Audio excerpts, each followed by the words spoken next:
நம்ம சேனல்ல பயோகிராஃபிலாம் பார்க்குறோம். அந்த வகையில் இன்னைக்கு யாருடைய பயோகிராஃபின்ட்டு எல்லாரும் தம்பூச்சு கெஸ் பண்ணியிருப்பீங்க. ஆமாங்க, ஆக்ட்ரஸ் சங்கீதா அவர்களை பற்றி தான் எல்லாரும் இந்த வீடியோவில் பார்க்க போகிறோம்.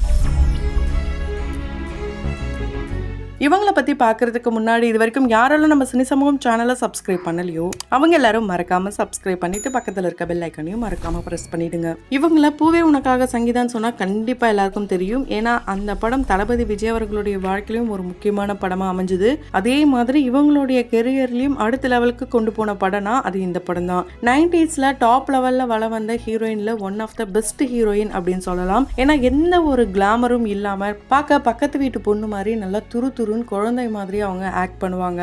அவங்க ஆக்டிங் தாண்டி ரியல் லைஃப்லயும் அவங்க அப்படிதான் இருப்பாங்களாம். ஏன்னா அவங்க தான் அவங்களுடைய வீட்டில் கடைக்குட்டியாங்க. ஆமாங்க, இவங்களுடைய அப்பா மாதவன் பார்த்தீங்கன்னா ஒரு பிஸ்னஸ் மேனா இருந்திருக்காரு கேரளால. ஆனால் அந்த பிஸ்னஸை இங்கே சென்னையில் பண்ணலான்னு சொல்லி தான் அவரு ஃபேமிலியோட சென்னைக்கு ஷிஃப்ட் ஆயிருக்காங்க. இவங்களுக்கு ஒரு அண்ணாவும் இருக்காரு. இவங்க அண்ணா தான் இவங்களுக்கு எல்லாமே வாம். இவங்கள பார்க்க அப்போ எப்படி இருந்ததோ அதே மாதிரி தான் இப்பவும் இருக்காங்க. ஆனால் இவங்களுடைய வயசு 50 தொட போதுங்க. ஆமாங்க, 1978 தான் இவங்க பிறந்திருக்காங்க. படிப்பு ரொம்ப ரொம்ப முக்கியம்ட்டு அவங்க அப்பா சொல்லி வளர்ப்பாராம். அவங்க அப்பானா அவங்களுக்கு ரொம்ப உயிராங்க. அப்படிப்பட்ட அப்பா ஒரு நாள் இல்லை அப்படின்னு நினைக்கும் போது ரொம்பவே உடைஞ்சு போயிட்டாங்களாம். டிப்ரெஷனையும் தாண்டி ஒரு ஸ்டேட்ல இவங்க இருந்தாங்களாம். அப்பெல்லாம் இவங்களுக்கு திருமணம் ஆயிருக்கு, குழந்தையும் இருந்திருக்கு. ஆனா குழந்தைய கூட பார்க்க முடியாத அளவுக்கு அவங்க அம்மா கூட இருந்தா கூட அப்பா கூட இல்லையே அப்படின்ட்டு ஒரு மனம் உடைஞ்சு மூலையில உட்காந்துட்டாங்களாம். அந்த நேரத்துல அவங்களுடைய குழந்தைய பார்த்துக்கிட்டு அவங்களுடைய கனவை ரொம்ப சப்போர்ட்டிவா கூடவே இருந்தாராம். எப்படியாவது அதுல இருந்து கொண்டு வரணுன்ற ஒரு காரணத்தினால தான் எந்த சினிமாவை விட்டு இவங்க போனாங்களோ அதே சினிமாக்கு நீ திரும்ப போ நடி, இந்த எல்லா சூழ்நிலையும் மறந்து நீ திரும்ப கம்பேக் கொடுக்கணும் அப்படின்ட்டு அவங்களுடைய வீட்டுக்கார் ரொம்ப ஃபோர்ஸ் பண்ணுவாராம். ஏன்னா இவங்க குழந்தை நட்சத்திரமாவே சினிமால அறிமுகமாயிட்டாங்க. சிநேகிதம் ஒரு பெண்ணோ அப்படின்ற படம் மூலயமா இவங்க மலையாளத்துல குழந்தை நட்சத்திரமா அறிமுகமான இவங்க அவங்களுடைய பிரதர் மூலயமா தான் தமிழ்ல அறிமுகமாகறாங்க, பாக்யராஜ் சார் மூலயமா. ஆமாங்க, அவங்களுடைய அண்ணனுக்கு நடிக்கணும்ன்ற ஆசை இருந்திருக்கு. அவங்க அண்ணனை கூப்பிட்டு போனது அவங்க அம்மா தானா. அப்போ அண்ணன் மட்டும் அங்க போவா, நான் படிக்க போகணுமா, நான் படிக்கலாம் போக மாட்டேன், அண்ணன் கூட தான் வருவேன்ட்டு இவங்க அடம் பிடிச்சு அவங்க அண்ணன் கூட போனாங்களாம். அந்த நேரத்துல ஆடிஷனுக்கு சங்கீதாவும் வந்திருக்காங்கன்னு நினைச்சுதான் பாக்யராஜ் சார் இவங்களையும் ஆடிஷன் பண்ணியிருக்காரு, நடிக்க வச்சிருக்காரு. அந்த வகையில மிஸ்டர் இந்தியா அப்படின்ற படத்தை இங்க தமிழ்ல ரத்தத்தின் ரத்தமே அப்படின்ற ஒரு ரீமேக் எடுக்கும் போதுதான் அதுல இவங்க ஃபர்ஸ்ட் ஒரு குழந்தை நட்சத்திரமா அறிமுகமாகறாங்க. அதை தொடர்ந்து இவங்க 7வது 8வதுலாம் படிக்கும் போது சீரியல் ஒன்று நடிச்சாங்களாம், ஒரு பேய் சீரியலாங்க. அதை பார்த்துட்டு தான் ரொம்ப பயமா இருந்ததாம் இவங்களுக்கே. அதுக்கப்புறம் ரொம்ப கேப்லாம் விட்டு மூவிஸா நடிக்க ஆரம்பிச்சிருக்காங்க. அப்படி ஃபர்ஸ்ட் இவங்க கிராமத்து கதைக்களத்தோட ராஜ்கிரண் அவர்கள் கூட சேர்ந்து எந்த படம் நடிச்சிருக்காங்கன்னா எல்லாமே என் ராசா தான் அப்படின்ற படம் மூலமா தமிழ் சினிமால ஒரு ஹீரோயினா அறிமுகமானாலும் இவங்களை அடுத்த லெவலுக்கு கொண்டு போன படம் பூவே உனக்காகன்ட்டு நம்ம ஆல்ரெடி சொல்லியிருந்தோம். இந்த படத்துல இவங்க ரொம்ப துருன்னு நடிச்சிருப்பாங்க. இந்த படத்துல பாத்தீங்கன்னா 2 கிளைமேக்ஸ் இருந்திருக்கு. காதல் கோட்டை அண்ட் பூவே உனக்காக, இந்த 2 படத்தோடைய வாய்ப்பும் வந்திருக்கு. ஆனா இவங்க பூவே உனக்காக டேட் கொடுத்ததுனாலதான் அஜித் அவர்களுடைய காதல் கோட்டை படத்தை மிஸ் பண்ணிட்டாங்க. அதுக்கப்புறம் தான் தேவயானி அவர்கள் அந்த படத்துல நடிச்சோம். அந்த படம் ஓன்னு ஓடி இப்ப வரைக்கும் பல பேருடைய மனசுலயும் நீங்காத இடம் பிடிச்சிருக்கு.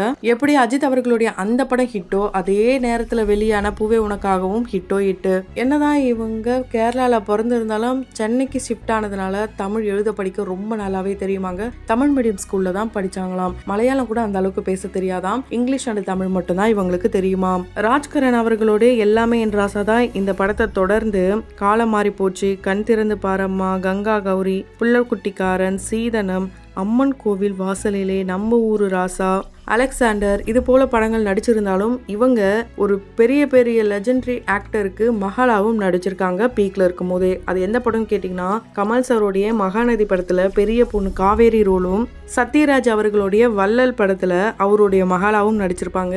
இந்த படத்துல நடிகை மீனா அண்டு ரோஜா 2 பேருமே நடிச்சிருப்பாங்க. கண்டிப்பா அந்த படம் பிடிக்காதவங்க யாருமே இருக்க முடியாது. அந்த அளவுக்கு துரு நிறைய இன்ட்ரெஸ்டிங்கான சீக்வன்ஸ்லாம் இருக்கும். குறிப்பா அந்த நண்டு சூப்பு குடிச்சா கோல்டு சரியாகும்ன்றது அந்த படத்தை பார்த்ததுக்கு அப்புறம் தான் ஃபேமஸ் ஆச்சுன்னு கூட சொல்லலாம். என்னதான் இவங்க மலையாள பொண்ணா இருந்தாலும் தமிழ் பொண்ணுன்னு சொல்றதுல ரொம்ப பெருமைப்படுறாங்களாங்க. இவங்களுக்கு நம்ம எத்தனை தடவை சொன்னாலும் இந்த பூவே உனக்காக ஸ்பெஷல் ஏன் முக்கியமா சொல்றேன்னா இந்த படம் மூலயமா தான் அவங்களுக்கு திருமண வாழ்க்கையும் ஒண்ணு அமைஞ்சது.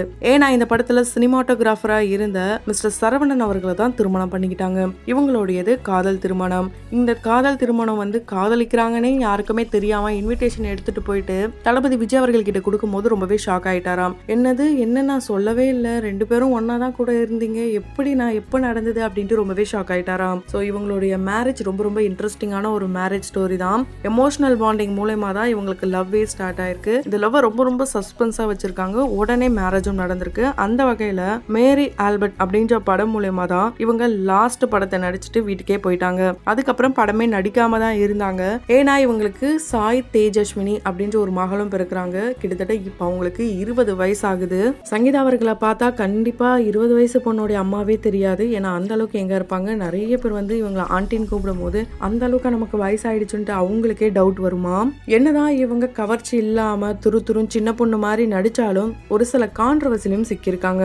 அது என்னன்னா, தளபதி விஜய் அவர்கள் ஒரு பிரஸ் மீட் அப்போ எனக்கு ஆக்ட்ரஸ் சங்கீதாவை ரொம்ப பிடிக்கும் அப்படின்னு சொல்லியிருப்பாரு. அதனால இவங்க 2 பேருமே லவ் பண்றாங்க போல, அந்த படத்துல கிளைமேக்ஸ் அதனாலதான் ஒன்னு மாத்திட்டாங்க போல அப்படின்னு சொல்லப்பட்டது. ஏன்னா அங்க கிளைமேக்ஸ் பாத்தீங்கன்னா 2 பேரும் பிரியற மாதிரி, இன்னொன்னு 2 பேரும் சேர்ற மாதிரி இருந்திருக்கு. நிறைய பேர் கேட்கும் போது இவங்களுடைய மனசுல என்ன ஓடிட்டு இருந்துதான், அட என்னையா சொல்றீங்க, எங்க ரூட்டே வேற மாதிரி போயிட்டு இருக்கு, நீங்க வேற இப்படி புதுசா கிளப்புறீங்க அப்படின்னு தான் மைண்ட் செட் இருந்தாங்க. ஆனா அப்ப கூட இவங்க 2 பேரும் லவ் பண்றத சொல்லவே இல்லையா. அதுக்கப்புறம் தான் தளபதி விஜய் அவர்கள் ஏன் நடிகை சங்கீதா பிடிக்கும் சொன்னார்னா, அவங்களுடைய மனைவியோடைய நேமும் சங்கீதாவாங்க. அந்த விஷயமே தளபதி விஜய் அவர்களுக்கு மேரேஜ் ஆனதுக்கு அப்புறம் தான் தெரிய வந்திருக்கு. ஸோ அப்ப கூட அந்த படத்தை அப்போ விஜய் ரொம்ப ரொம்ப கிண்டல் பண்ணுவாராம். இன்னொரு விஷயம், இவர் சினிமாட்டோகிராஃபரா இருந்து, அதாவது இவங்களுடைய கணவர் சினிமாட்டோகிராஃபரா இருந்து சிம்பு அவர்களுடைய சிலம்பாட்டம் படம் மூலமா டைரக்டரா இயக்கும் போது படத்தை அதுக்கு இவங்க அசிஸ்டன்ட் டைரக்டரா இருந்ததாகவும் சொல்லப்பட்டது. ஆனா அது எல்லாமே போய் தானாங்க. அந்த மாதிரி ஒண்ணு கிடையவே கிடையாதான். பல வருஷத்துக்கு அப்புறமா தான் இப்போ இவங்க சினிமால ரீஎன்ட்ரி கொடுக்க போறாங்க. அதுவும் மலையாள இண்டஸ்ட்ரியில ஒரு சின்ன ரோல் தான் நடிக்க போறாங்களாம். அதுக்கும் இவங்களுக்கு வந்து என்ன மேடம், இங்க வயசானதான் பேரு, ரொம்ப சின்ன பொண்ணாவே இருக்கீங்க, இந்த ரோலுக்கு இது ஓகேவா இருக்குமா அப்படின்னு டவுட்டோட தான் இவங்கள செலக்ட் பண்ணாங்களாம். ஆனா இவங்க சூப்பரா நடிச்சிருவாங்கன்ற ஒரே காரணத்தினாலதான் இவங்களுக்கு அந்த ரோலே ஓகே பண்ணிருக்காங்களாம். இவங்களுடைய ஃபேமிலி ரொம்ப ரொம்ப சப்போர்ட்டாங்க. அதாவது இவங்களுடைய கணவருடைய ஃபேமிலி ரொம்ப பெரிய ஃபேமிலியா, கிட்டத்தட்ட 12 பேர் இவர் கூட பிறந்தவங்களாம். எல்லாருமே ரொம்ப ரொம்ப சப்போர்ட்டிவா இருக்காங்களாம். குறிப்பா நாத்தனார் அப்படின்ற ஒருத்தவங்க பாத்தீங்கன்னா இவங்களுக்கு ரொம்பவே பிடிக்குமாம். ஒரு 4 நாத்தனார் இருக்காங்களாம். எல்லாருமே ஃப்ரெண்ட்லியா தான் இருக்காங்களாம். ஸோ சங்கீதா இப்போ மலையாள இண்டஸ்ட்ரியில கம்பேக் கொடுத்துருக்காங்க. கூடிய சீக்கிரம் தமிழ் இண்டஸ்ட்ரியும் கம்பேக் கொடுக்க போறாங்க. ஏன்னா நிறைய வெப் சீரிஸ்லாம் நடிச்சிருக்காங்களாம். அதெல்லாம் தொடர்ந்து ரிலீஸுக்கு காத்துட்டு இருக்காம். அந்த வகையில இவங்களுடைய கம்பேக் பத்தி நீங்க என்ன நினைக்கிறீங்க அண்ட் இவங்களை எந்த அளவுக்கு மிஸ் பண்ணீங்கன்றத கமெண்ட் பாக்ஸ்ல கமெண்ட் பண்ணுங்க. அது மட்டும் இல்லாம இவங்க நடிச்ச படத்துல எந்த படம் உங்களுக்கு ரொம்ப பிடிக்குமோ அதையும் கமெண்ட் பாக்ஸ்ல மறக்காம கமெண்ட் பண்ணுங்க. தொடர்ந்து பயோகிராஃபிலாம் பார்த்து என்ஜாய் பண்ணணும்னு நினைச்சீங்கன்னா உடனே நம்ம சினி சமூகம் சேனலை சப்ஸ்கிரைப் பண்ணிட்டு பக்கத்துல இருக்க பெல் ஐக்கானையும் மறக்காம பிரஸ் பண்ணிடுங்க.